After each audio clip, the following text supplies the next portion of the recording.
কিছুদিন পরেই ক্রিসমাস, যা বড়দিন নামেও পরিচিত।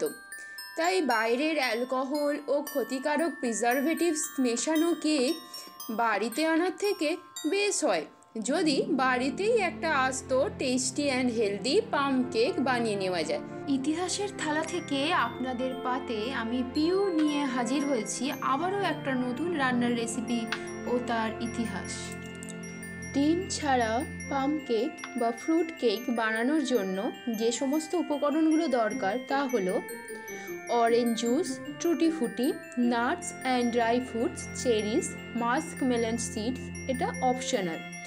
এছাড়া লাগবে 2/3 কাপ চিনি, 1/4 কাপ দুধ, 1/4 কাপ তেল অথবা বাটার, হাফ টিস্পুন এসেন্স, এখানে আমি ভ্যানিলা এসেন্স ইউজ করেছি, 1 কাপ ময়দা, 3 টিস্পুন গুঁড়ো দুধ, হাফ টিস্পুন এলাচ, লবঙ্গ, দারচিনি গুঁড়ো, baking powder, baking soda, salt আর বাটার পেপার।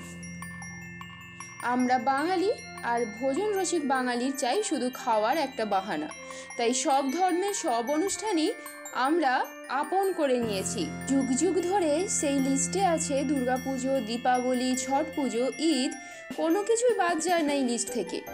তাহলে ক্রিসমাসকেও কেন বাদ দেব? এই লিস্টেই থেকে গেছে তাই ক্রিসমাস। আর ক্রিসমাস কেক ছাড়া একেবারেই ভাবা সম্ভব নয়। তাহলে চলুন এই ঠান্ডা ঠান্ডা মরশুমে গরম গরম কেক হয়ে যাক।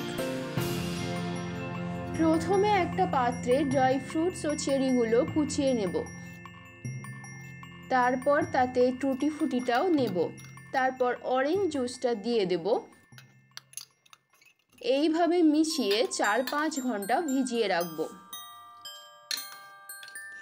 এবার একটা প্যান ইন্ডাকশানে বসিয়ে গরম করে তাতে পরিমাণ মতো চিনিটি দিয়ে দেব এবং মিডিয়াম আঁচেতে চিনিটি না গলা অবধি নাড়তে থাকবো। চিনিটি গলে এলে তারপর তাতে অল্প জল দেব এবং খুব ভালোভাবে সেই জলটা চিনিটার সাথে মিশিয়ে নেব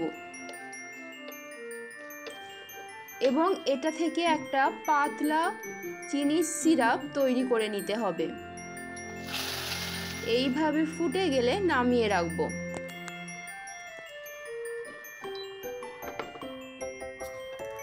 এবার ব্যাটার তৈরি করে নেওয়ার জন্য অন্য একটি পাত্রে একটা চালুনিতে ময়দা, গুঁড়ো দুধ ভালো করে চেলে নেব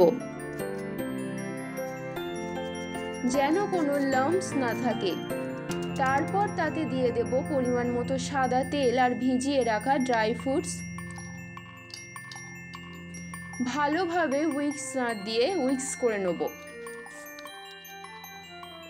ভালো করে মেশানো হয়ে গেলে তাতে ক্যারামেলাইজড চিনিটি দিয়ে দেব। তারপরে আবারও ভালো করে মিশিয়ে নেব।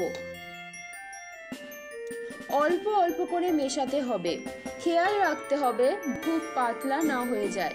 এই পর্যায়ে যদি মনে হয় যে ব্যাটারটি ঘন হয়ে আছে, তাতে অল্প পরিমাণ লিকুইড দুধ এই অবস্থায় একটু একটু করে মিশিয়ে ব্যাটারটিতে গাঢ়ত্ব ভাবটাকে ঠিক করে নিতে হবে। সব উপকরণগুলো মেশানো হয়ে গেলে কিছুক্ষণ রেখে দেব। অন্যদিকে ততক্ষণে বেকিং টিনটা তেল ও ময়দা দিয়ে রেডি করে নেব। এবারে কেক ব্যাটারটার একটু রেস্ট হয়ে গেলে তাতে 2 টেবিলস্পুন ভ্যানিলা এসেন্স দিয়ে একে একে বেকিং পাউডার ও বেকিং সোডা ও নুন, একটু গরম মশলা ও তাদের ওপরে একটু জল ছড়িয়ে দিয়ে যখন ফুলে উঠবে তখন ব্যাটারটি ভালো করে মিশিয়ে নেব। যতক্ষণ ব্যাটারটি সেট হচ্ছে ততক্ষণে বেকিং করার জন্য বড় একটি পাত্রে একটু নুন ছড়িয়ে দিয়ে তাতে একটা স্ট্যান্ড বসিয়ে গরম হতে দেব। প্রিহিট করে নেব 5 থেকে 7 মিনিটের জন্য। প্রিহিট হয়ে গেলে এবার কেকটা বেক হতে দিয়ে দেব।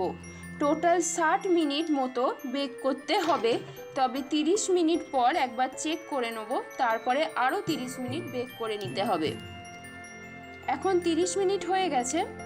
এই সময় আমরা কেকটাকে পছন্দ মতো কাজু, কিশমিশ, পেস্তা অথবা ড্রাই ফ্রুটস দিয়ে ডেকোরেট করে নিতে পারবো।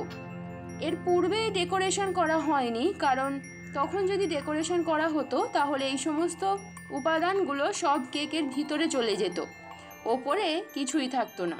তাই এই 30 মিনিট বেক হওয়ার পরেই ডেকোরেশনটা করা যথোপযুক্ত। ডেকোরেশনের পরে আরও 30 মিনিট বেক করে নিতে হবে। 30 মিনিট পর যখন কেকটি নামাবো তখন চেক করে নেব কেকটি সম্পূর্ণরূপে বেক হয়েছে কিনা। এই ফ্রুট কেকটি আপনি 2 থেকে 3 দিন অনায়াসেই ফ্রিজ ছাড়া রেখে দিতে পারেন। এটা যেমন হেলদি সেরকম খুবই টেস্টি। বাই দ্য ওয়ে, আমি পিউ, আপনারা দেখছেন ভিনদেশি তারার কুকিং ভিডিও। দেখা হচ্ছে আপনাদের সাথে আবার একটি নতুন রেসিপি নিয়ে নেক্সট এপিসোডে। কামনা করি আপনারা ভালো থাকবেন, সুস্থ থাকবেন। নমস্কার।